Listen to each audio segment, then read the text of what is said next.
The theory of special relativity, which is commonly associated with Albert Einstein, has proven to be one of the most successful theories in all of physics, surviving any test we can think of to try to prove it wrong. However, it has a reputation for only being possible to learn through headache-inducing thought experiments where the student has to keep up with pulses of light, multiple clocks, and moving observers, all while trying to adapt to a new concept of space and time. While all of this is fascinating, and I really encourage you to look into the thought experiment development of special relativity, my goal in this video is to present you with a more direct intuition for how special relativity works without using as much math. Let's start with explaining Galilean relativity, where the outcome of any experiment will be the same regardless of the frame of reference. That is to say, if all relevant parts of the experiment are given some boost with the same speed and direction, the experiment will come out the same. The concept of a boost will be important later on. For this discussion, think of a boost as a push into a new frame of reference. Imagine throwing a ball straight up in your driveway. It will fall straight down. Now imagine that you and the ball are in a car that is moving at a constant 60 miles per hour west. From the frame of reference of the ground, if you throw the ball up, it will move upward, but also westward at 60 miles per hour, to form an arc. If I asked what the ball looks like to you, you would quickly tell me that it looks like it is moving straight up and straight down, just like in your driveway. While this seems obvious, it is only because of symmetry that we can make this assumption. The idea behind Galilean relativity is that you can skip the step where you consider the frame of reference from the ground because of the symmetry between all frames of reference. In fact, the ground is just Earth's surface, which is rotating at some 1,000 miles per hour relative to the axis. But even the axis orbits the sun, which in turn orbits the galaxy. It therefore follows that all frames of reference are equally valid, or in other words, there is no way to determine if you are moving or at rest in any absolute sense. Only the relative motion between different objects is physically meaningful. This is called the principle of relativity. Okay, now we need to switch gears for a minute to talk a little bit about electromagnetism and waves. Electromagnetism is the theory describing the one unified interaction between charges, currents, magnets, and light. In the 19th century, it was realized that the equations for electromagnetism had a class of solutions that corresponded to physical waves in the electromagnetic field. It did not take long for experiments to produce these electromagnetic waves in the laboratory, and confirm that light is just a small subset of these waves with a particular range of frequencies. The electromagnetic field was thought to exist in the ether, with its own state of motion, through which electromagnetic waves of light traveled at relative speed of 300 million meters per second. This, however, poses a problem for Galilean relativity. To see why, we are going to use an analogy: water waves. Imagine you are floating in a lake, and you drop a baseball in the water. The disturbance created in the height and motion of the water will propagate outward as an expanding ring. This ring will let us determine if we are at rest with respect to the water. As long as you are in this lake, you can determine if you are at rest by dropping a baseball in the water and checking to see if you remain in the center of the expanding ring-shaped wave around you. If you are moving, you will be able to see this as the center of the expanding waves moves away from you. You don't stay in the center of the expanding ring. Giving such a test to determine if you are moving or at rest may seem to contradict the principle of relativity, but remember, you are only measuring your motion relative to the water and its associated frame of reference. So, according to the ether idea, we should be able to do the same thing with an electromagnetic or light wave as we did in the lake, which would mean that we should be able to see our movement in the ether by measuring light waves.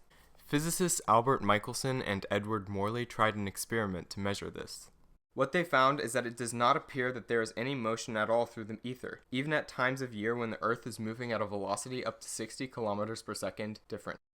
This experiment showed that the ether theory was wrong, and that the electromagnetic field did not behave like some cosmic lake with a fixed background frame. Instead, the electromagnetic field treats all frames of reference equally, which means that the speed of light is 300 million meters per second in every frame of reference.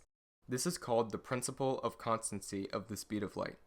But wait, how can this be consistent with Galilean relativity? Galilean relativity says that if a Galileo Galilei is moving toward you at 1 million meters per second and he shines a light at you that leaves him at 300 million meters per second, then the light will arrive to you moving at 301 million meters per second, breaking the principle of constancy of the speed of light. This inconsistency led theoretical physicists Henri Poincaré, Albert Einstein, and Hendrik Lorentz, as well as mathematician Hermann Minkowski, to develop a new theory of space and time. Somehow it had to be true that there is no preferred frame of reference, and the speed of light is the same in all frames of reference. Instead of following the original thinking of Einstein or Lorentz, I am going to use the fact that everyone thinks they are in the center of the universe. No, really, all observers see themselves as staying at the center of a pulse of light emitted from them, regardless of their state of motion.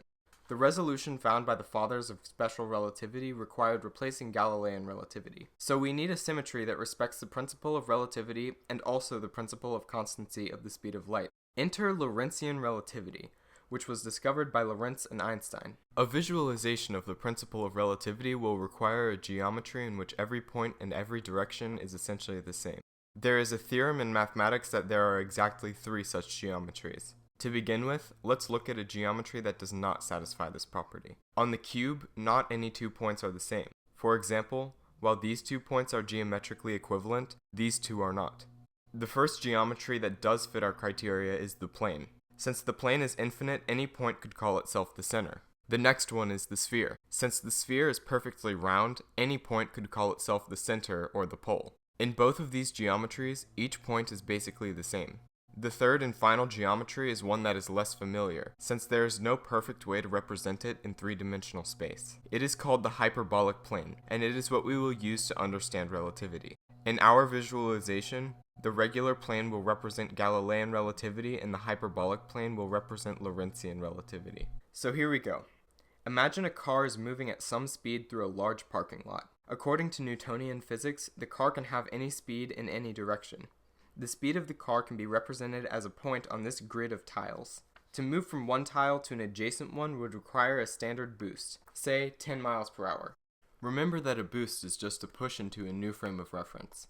Each point on this circle represents a velocity of 10 miles per hour in a different direction, and each point on this circle represents a velocity of 20 miles per hour. This grid represents Galilean relativity. Notice that no particular tile is special. We can easily shift the grid around and put any tile in the center. Now I am going to state something that will become clear later. Nothing can move faster than the speed of light. Therefore, the velocities that the car can move at are represented inside this circle. For example, this point represents half the speed of light north.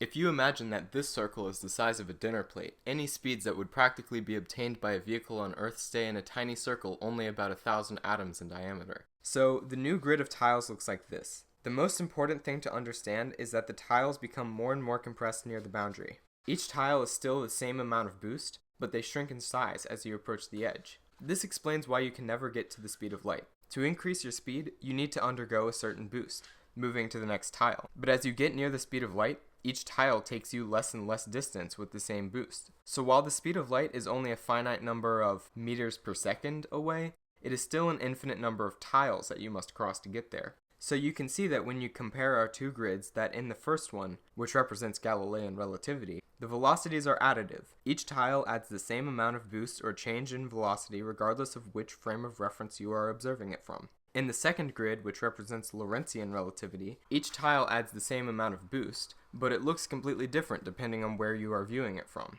If you are viewing a change that is far away, the boost, or tile, appears very small, but if you are in the center or close by, the tile appears very large. With a bit of visualization, you can imagine that the grid could be shifted so that this arc moves to this arc, with all of these tiles getting compressed over here, and these tiles expanding to fill up all of this space. So you can see that any tile could reasonably call itself the center tile, and so it follows each tile sees the speed of light as a circle around it. Now maybe you can see why, with Lorentzian relativity, each observer sees light emitted from them moving out in a perfect sphere regardless of their state of motion, which in our visualization is represented by which tile they are on. One last thing to note is that Galilean relativity is an approximation to Lorentzian relativity, as long as the speeds involved are small. For example, the 1,000 atom diameter circle representing typical speeds of human vehicles is hardly affected by the distorting near the speed of light. The theory of special relativity found by Einstein gave rise to a whole new picture of space and time, which became incorporated into some of the most profound and successful theories in all of physics. I wish I could go on to talk about these ideas of space-time and mass energy, but unfortunately, I'm out of time. I hope I've given you a taste of special relativity and why you can never reach the speed of light without using all of this.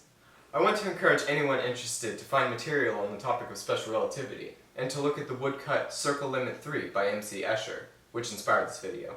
My next video will be on Schrödinger.